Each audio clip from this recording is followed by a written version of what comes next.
Auzubillahiminash-shaytanir-rajim. Bismillahir-rahmanir-rahim. Assalamu alaikum dear students of second year class biology. I hope all of you are fine.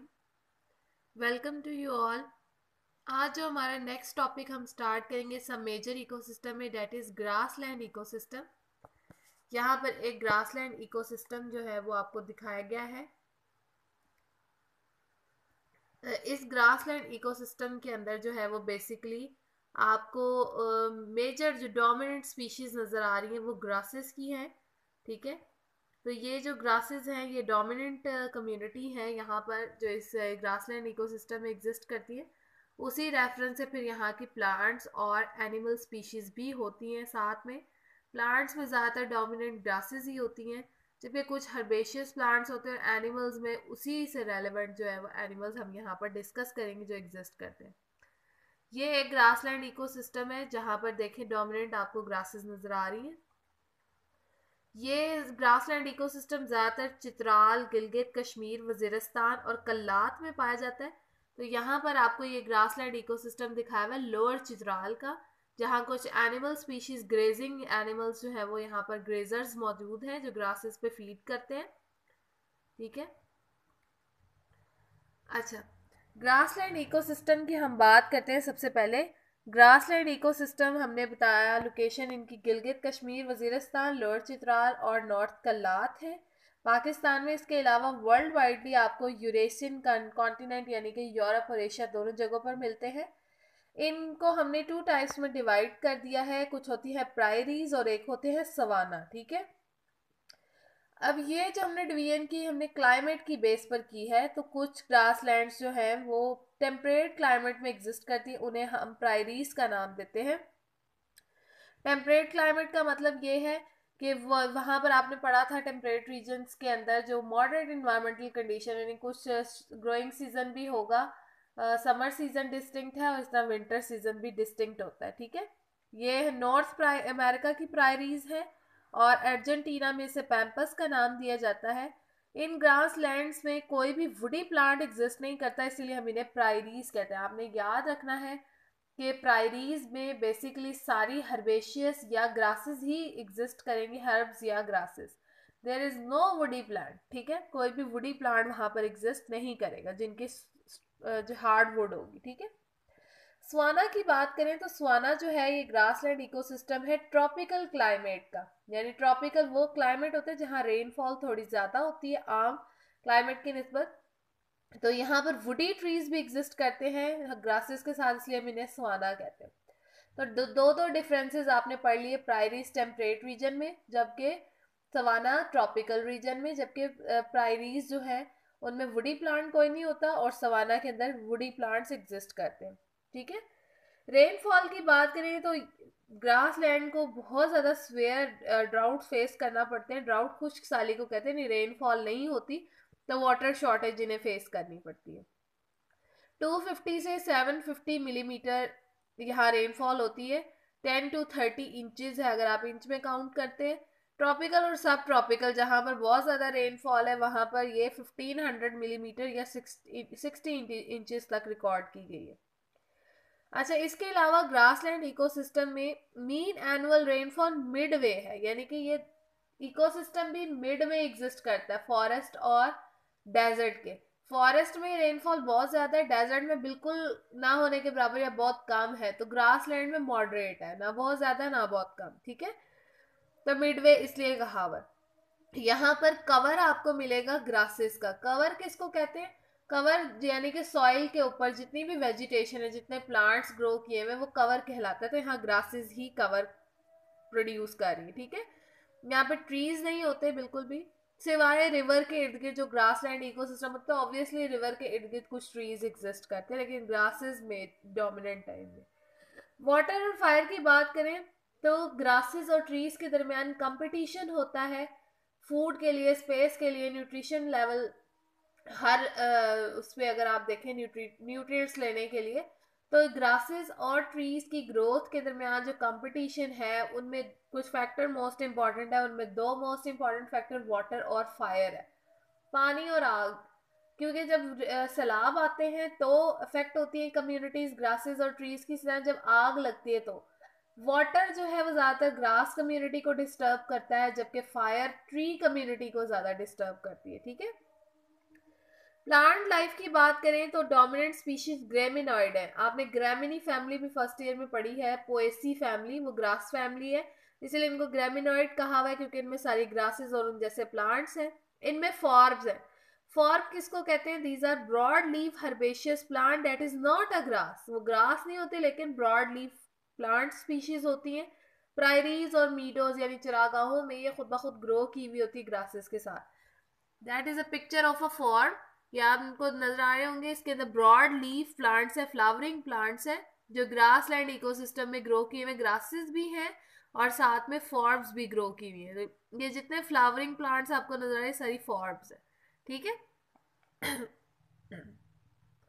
Next फिर हम बात करते हैं Forbes के बाद कि यहाँ पर ग्रास की स्पीशीज के साथ फॉर्ब्स एग्जिस्ट करते हैं। ये कंपोजिटी फैमिली के मेंबर है। ये जो आपको प्लांट मैंने दिखाया है कंपोजिटी एस्टेरेसी सनफ्लावर की फैमिली जो है उसी से ये फॉर्ब भी बिलोंग कर रही है। ठीक है, तो ये फॉर्ब जो है एस्टेरेसी यानी कंपोजिटी फैमिली से। इसके अलावा लिग्यूमिनस प्लांट्स होते हैं। लिग्यूमिनस प्लांट्स जिनमें अमलतास आता है, मटर आता है, बीन्स हैं जो कि बेसिकली लिग्यूम्स प्रोड्यूस करते हैं, पॉड बनाते हैं फ्रूट के तौर पे। इसके अलावा कुछ हर्बेशियस प्लांट है जो ग्रासेस के साथ साथ ग्रो किए हुए होंगे। लेयरिंग की हम बात करते हैं। अब आपको सॉइल सरफेस के ऊपर लेयरिंग नजर आती है ग्रास लैंड इकोसिस्टम में। ठीक है, तो it is a most important characteristic of grass land. ये शॉर्ट में भी इंपॉर्टेंट है। ग्रास लैंड इकोसिस्टम में लेयरिंग हुई हुई होती है, लेयर्स बनी होती है। सबसे पहले होती है टॉल ग्रासेस। टॉल ग्रासेस में आपको दो एग्जाम्पल दी हुई है। बोटेनिकल नेम है एंड्रोपोगोन, ग्रासेस का नेम है, और इसी तरह इसकी बहुत सारी स्पीशीज होती है। इसका पेनिकम एक ग्रास स्पीशी है। ये फर्स्ट लेयर बनाती है क्योंकि ये टॉल ग्रासेस है। ठीक है, फिर हाई ग्रासेस आ जाती हैं जिनका थोड़ा सा टॉल ग्रासेस के निस्बत जो थोड़ी सी छोटी होती हैं। ठीक है, ये सेकंड लेयर बनाती हैं। स्पोरोबोलस और आइजोप्सिस और स्टाइपा इसकी एग्जांपल है।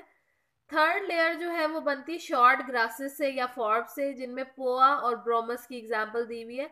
और फोर्थ लेयर पर मोसिस या लाइकन्स आपको नजर आते हैं जो कि बिल्कुल ग्राउंड के साथ साथ मौजूद होते हैं। ठीक है, मोसिस एंड लाइकन्स। ये सबसे पहले आपको एंड्रोपोगॉन दिखाई हुई है। ठीक है, दैट इज एंड्रोपोगॉन ग्रास स्पीशी, और ये जो है ये पैनिकम है। ठीक है, ये दोनों आपको यहाँ पर बताई हुई है। ये टॉल ग्रासेस हैं जो सबसे पहली लेयर बना रही है, सबसे ऊपर वाली लेयर। ये स्पोरोबोलस है जो कि सेकंड लेयर बना रही है ग्रास स्पीशी के अंदर, स्पोरोबोलस। ये थर्ड वाली जो है ये पोआ है जो कि थर्ड लेयर बना रही है ग्रास लैंड पे। ठीक है, पोआ ये भी ग्रास स्पीशी ही है। इसके अलावा इसके साथ फॉर्ब्स हो सकती हैं। देन फोर्थ लेयर फिर मोसिस या फिर उनकी बन जाती है लाइकन्स वगैरह की जो एल्गी और फंजाई के एसोसिएशन के तौर पर रह रहे हैं। ठीक है, सॉइल कंडीशन की बात करते हैं तो सॉइल जो है मॉइस्चर यहाँ पर हमने कहा लिमिटेड होता है क्योंकि यहाँ रेनफॉल लेवल कम है, मिड वे में है डेजर्ट और फॉरेस्ट के, तो लो प्रेसिपिटेशन और इवेपोरेशन ज़्यादा होती है। प्रेसिपिटेशन यानी रेनफॉल कम है और इवेपोरेशन रेट ज़्यादा है, पानी ज़्यादा जल्दी इवेपोरेट हो रहा है, इतनी जल्दी वापस नहीं आ रहा ग्रास लैंड पे। अपर सॉइल लेयर में ग्रासेस जो हैं उनकी रूट्स नॉर्मल होती हैं जबकि डीपर लेयर में ड्राई होती है। जाहिर सी बात है ऊपर वाली लेयर में फिर भी पानी अवेलेबल होगा, नीचे वाली लेयर में पानी बिल्कुल भी अवेलेबल नहीं होता, तो डीपर लेयर ड्राई है, ऊपर वाली लेयर मॉइस्चर होता है उसमें। ठीक है, सॉइल जो है ग्रासलैंड इकोसिस्टम की दैट इज इनपरमिएबल विद एक्सेसिव सलिनिटी। सलिनिटी कहते हैं जिसमें बहुत ज्यादा नमकियात हो। ठीक है, सोडियम बहुत ज़्यादा हो सकता है, कोई मैग्नीशियम हो सकता, कोई भी नमक बहुत ज़्यादा क्वांटिटी में मौजूद है। जैसे खेड़ा की जो सॉइल है वो सॉल्ट रेंज कहलाती है क्योंकि उसमें सॉल्ट बहुत ज़्यादा है सॉइल के अंदर, वाइट आपको नजर आती है सॉइल सरफेस। तो सैलिनिटी यहाँ पर भी बहुत ज़्यादा होती है और ये बेसिकली इम्परमिएबल यानी वाटर को बहुत ज़्यादा डीपर लेयर में मूव नहीं करने देती सॉइल। ठीक है, एनिमल लाइफ की बात करें तो डोमिनेंट हर्बीवोर्स है। आपको पता है जो ग्रासेस या प्लांट्स को खाते हैं उन्हें हर्बीवोर्स कहते हैं। तो यहाँ पर ग्रासलैंड क्योंकि स्पीशीज है, इकोसिस्टम ग्रासलैंड है तो स्पीशीज उसी हवाले से हर्बीवोर्स है। इनवर्टिब्रेट्स होंगे, इनमें इंसेक्ट्स बहुत कॉमन है, ग्रास होपर्स बहुत ज़्यादा है। वो हर्बीवोर्स के साथ फोलिएज के लिए यानी कि लीव्स के लिए, ग्रासेस खाने के लिए compete करते हैं। प्रीडेटर्स होंगे, इनमें reptile, amphibians, mammals, lizard, toad, turtle और कुछ इंसेक्ट्स। यानी एम्फीबियन और रेप्टाइल्स यहाँ पर बहुत ज़्यादा कॉमन है। फॉक्सिस और वुल्व यहाँ पर मैमल्स के तौर पे एग्जिस्ट करते हैं। डीकम्पोजर में बैक्टीरिया फंजाई दोनों ही हैं। फंजाई यानी एक्टिनोमाइसीट्स के मेंबर में moulds, yeast, mushroom, bracket fungi यानी फंजाई और एक्टिनोमाइसीट्स दोनों ही यहाँ पर एग्जिस्ट करें। एक्टिनोमाइसीट्स also a member of a fungi.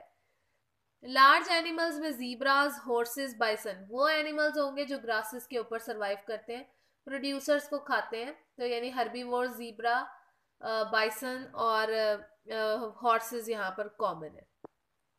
Productivity की बात करें, प्रोडक्टिविटी हम कहते हैं कि फोटोसिंथेटिक रेट कितना है। तो टेम्परेट ग्रासलैंड में जो प्राइमरी रेट है प्रोडक्शन का वो 700 से 1500 ग्राम पर मीटर स्क्वायर है एनुअल। सब ह्यूमिड ट्रॉपिकल ग्रासलैंड में 4000 ग्राम पर मीटर स्क्वायर है। एनुअल ग्रासलैंड में क्योंकि लार्जर ग्रेजिंग एनिमल्स होते हैं वो स्मॉल अमाउंट में कंज्यूम करते हैं, 5 to 10% है टोटल हर्बेज प्रोडक्ट। क्योंकि लार्ज एनिमल जितने ज़्यादा होंगे उतना ज़्यादा वो ग्रासेस को खाएंगे, तो ओवरऑल प्रोडक्टिविटी या जो फोलिएज लेवल है वो कम हो जाएगा। ठीक है।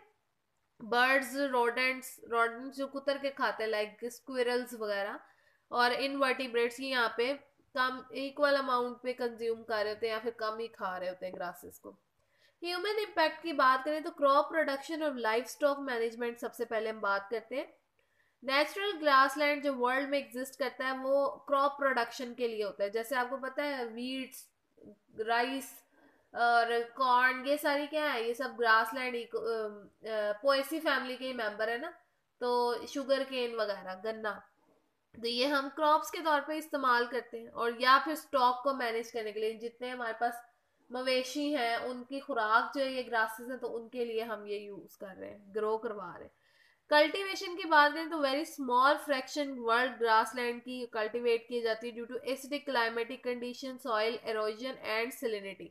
ग्रासलैंड इकोसिस्टम में प्रॉब्लम है ना सॉइल एरोजन का, सैलिनिटी का। सॉइल एरोजन के ऊपर वाली फर्टाइल लेयर रिमूव हो जाती है वाटर या एयर के साथ क्योंकि ड्राई सॉइल है। ठीक है। तो इसे एरोजन कहते हैं। सैलिनिटी मैंने आपको कहा नमकियात बहुत ज्यादा है। तो दोनों ही सूरतों में क्लाइमेटिक कंडीशन एसिडिक हैं। ओवरऑल अगर आप देखें तो सॉइल के ऊपर ग्रासेस ही बमुश्किल ग्रो कर रही होती है। तो ओवरऑल कल्टीवेशन काम ही है। ग्रेजिंग की बात करें तो ग्रेजिंग जो है उसका प्रोमिनेंट इफेक्ट है ग्रासलैंड पे। ग्रेजिंग आपको पता है वो एक इम्पॉर्टेंट फैक्टर है। जितने ज़्यादा ग्रेजर्स होंगे एक खास लिमिटेड अमाउंट में, वो ग्रेजर्स क्या करेंगे, वो ग्रासेस के लीव्स को ऊपर से खाते हैं। तो नीचे होता है उसका एपिकल मेरिस्टेम जिसके थ्रू ग्रासेस फॉरन ग्रो कर जाती है।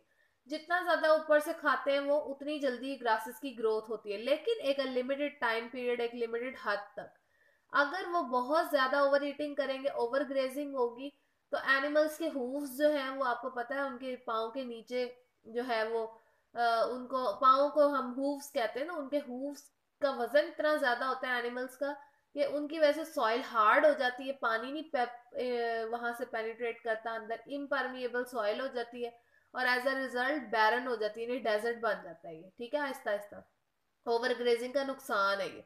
नंबर 2, ओवर ग्रेजिंग की वजह से जो है सम टाइम एनिमल्स इतने ज्यादा हो जाते हैं, ग्रेजर्स इतने ज्यादा होते हैं कि वो ग्रासेस को बिल्कुल नीचे से खा लेते हैं कि उनका मेरिस्टेम भी बाकी नहीं रहता, तो फिर उनकी ग्रोइंग एबिलिटी खत्म हो जाती है। इसीलिए हम कहते हैं कि जो ग्रेजिंग है वो नॉर्मल हद तक होनी चाहिए, ओवर ग्रेजिंग नहीं होनी चाहिए, वरना हर्बेज कवर यानी ये जो ग्रासेस का कवर है ये खत्म हो जाएगा और सॉइल इरोजन होगी, बैरन लैंड हो जाएगा। सॉइल ऊपर वाली फर्टाइल लेयर जो है जहाँ से प्लांट से उगना था वो लेयर जरखेज थी वो सारी उड़ जाएगी हवा या पानी से, और उसकी वजह से सारा जो लैंड है वो कन्वर्ट हो जाएगा डेजर्ट में, जिसे हम डेजर्टिफिकेशन का नाम देते हैं। वो प्रोसेस कहलाता है डेजर्टिफिकेशन क्योंकि उसमें बहुत ज्यादा ओवर ग्रेजिंग हो रही होती है। ठीक है।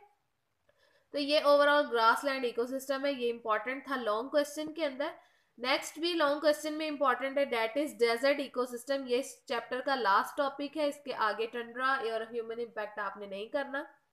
डेजर्ट इकोसिस्टम में पाकिस्तान में वेस्टर्न पंजाब मियाँ वाली भक्कर वाली साइड पर है जिसे हम थल डेजर्ट कहते हैं, और एक सदरन पंजाब यानी फोर्ट अब्बास, भावल नगर, रहीम यार खान, याजमान, भावलपुर इस साइड पर है। ये डेजर्ट चोलिस्तान का डेजर्ट भी है इनमें। ठीक है। इसी तरह एक सिंध में डेजर्ट है जिसे हम थर्ड डेजर्ट कहते हैं। पिछले साल बहुत सारी आपने न्यूज़ सुनी होगी कि थर डेजर्ट में इतनी सख्त कहत और खुश्क साली आ चुकी है कि वहाँ पे लोग भूख से मर रहे हैं, वहाँ पे खाने को नहीं था, बच्चे बूढ़े जवान सब वहाँ पे मर रहे थे। कहत बहुत ज़्यादा था, फूड बहुत डेफिशिएंट हो गया था ड्यू टू नो रेनफॉल, ठीक है, ड्राउट कंडीशन बहुत ज़्यादा थी। तो सिंध का डेजर्ट थर डेजर्ट है, जबकि पंजाब, वेस्टर्न पंजाब का जो है वो थल डेजर्ट कहलाता है, ठीक है, भक्कर मियाँ वाली वाली साइड पर जो है, जो ये जो है वो कॉन्टिनेंट में 20 to 30 north and south latitude पे डेजर्ट एग्जिस्ट कर रहे हैं। डेजर्ट में बहुत सारे इन्वायरमेंट है, कुछ एक्सट्रीम इन्वायरमेंट में डेजर्ट है, उनमें एक सबसे एक्सट्रीम डेजर्ट है सहारा और चाइल इसे कहते हैं। सहारा डेजर्ट दुनिया का सबसे बड़ा डेजर्ट है और ये अफ्रीका में ज़्यादातर एग्जिस्ट करता है इसका एरिया, जिसमें बिल्कुल भी वेजिटेशन नहीं है। हाँ, अब कोशिश की जा रही है कि सहारा डेजर्ट को जो है वो आहिस्ता आहिस्ता से वेजिटेटिव बनाया जाए और उसके ऊपर भी वेजिटेशन को ग्रो किया जाए, ठीक है। ये डेजर्ट इकोसिस्टम है जिसमें देखें आपको सारी रेत ही रेत नजर आ रही, सैंड जो है वो बहुत डोमिनेंट है यहाँ पर। वेजिटेशन आपको कहीं कहीं प्लांट्स नजर आ रहे हैं, और एनिमल्स में कैमल मोस्ट कॉमन है, जो कि जिसे हम डेजर्ट जो है सहराओं का जहाज भी कहते हैं, वो यहाँ पर एग्जिस्ट करता है।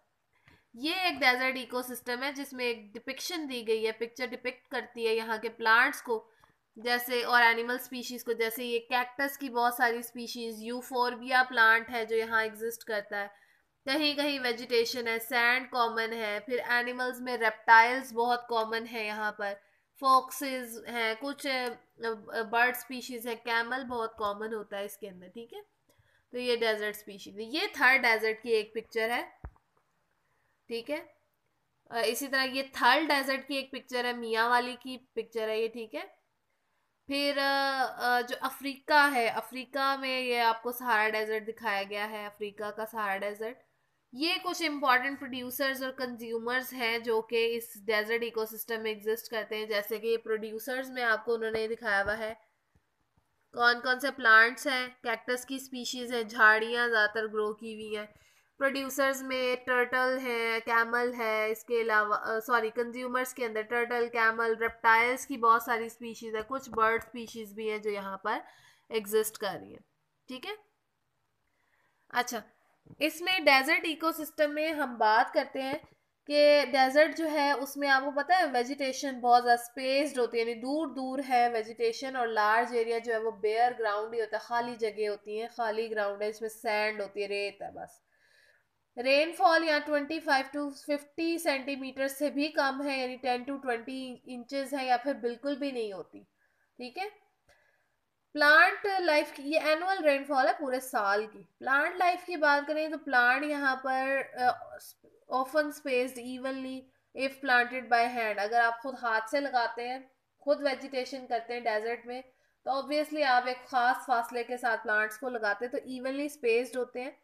यहाँ पे परीनियल प्लांट्स हैं जिनमें बुशेस और कैक्टस बहुत कॉमन है। बुशेस झाड़ियों को कहते हैं जिनका रूट सिस्टम शैलो है। शैलो का मतलब बहुत ज़्यादा डीप नहीं है, ऊपर ऊपर ही ज़्यादातर होती है ताकि जैसे ही पानी आए वो ऊपर से एब्जॉर्ब कर ले।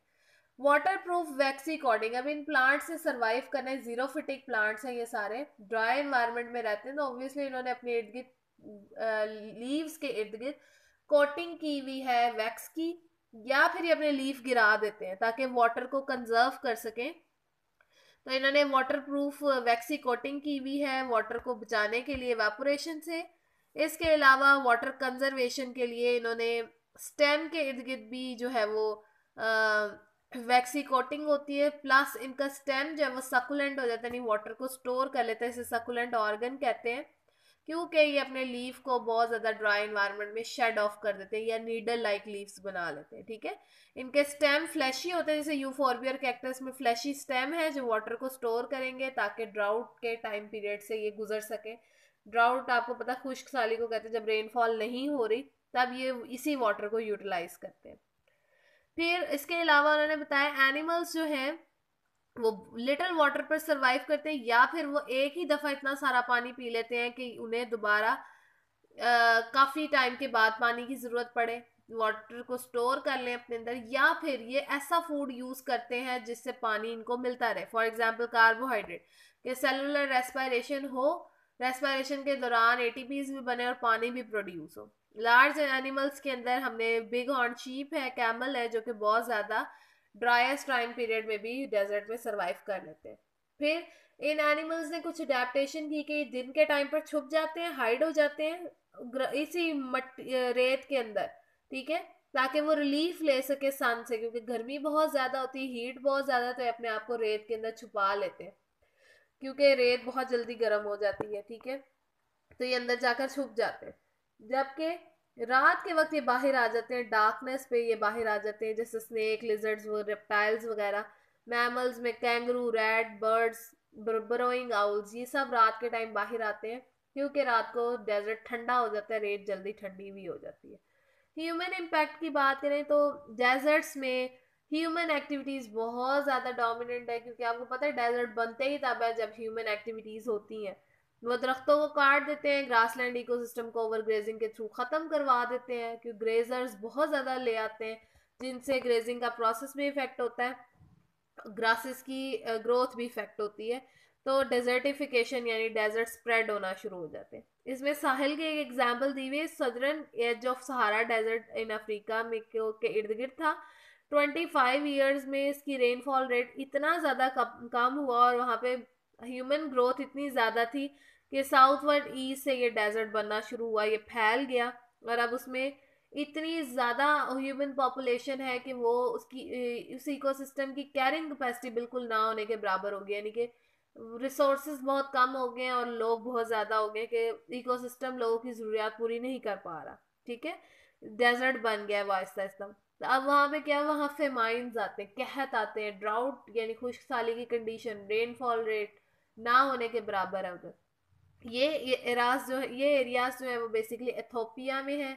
अफ्रीका का एक इलाका है एथोपिया, जहाँ 1980s में एक ट्रैजिक फेमाइन आया था, जिसमें बहुत सारी डेथ हुई थी। एथोपिया और अफ्रीका में आप आए दिन सुनते हैं कि वहाँ कहत हो रहा है, लोग भूख से मर रहे हैं, ठीक है। तो ये रेनफॉल ना होने की वजह से कि वहाँ पर कुछ भी ग्रो नहीं करता, कोई वेजिटेशन नहीं है, फूड नहीं बनता, फूड नहीं होगा तो जाहिर सी बात है लोगों की डेथ होना शुरू हो जाएगी। तो ये ओवरऑल जो है वो डेजर्ट इकोसिस्टम है। इसमें ये दो स्पीशीज आपने पढ़ी, यूफोरबिया और कैक्टस। ये पहले वाली स्पीशी यूफोरबिया प्लांट है, ठीक है। ये यूफोरबिया की कुछ स्पीशीज आपको पाकिस्तान में, वैसे हमारे इलाकों में भी मिल जाती हैं ग्राउंड्स में, जबकि कुछ स्पीशीज डेजर्ट्स में होती हैं। और इसी तरह ये कैक्टस है, जो ये तो आपने देखा हुआ होगा, ये मोस्ट कॉमन है कैक्टस प्लांट, ठीक है। Thank you so much.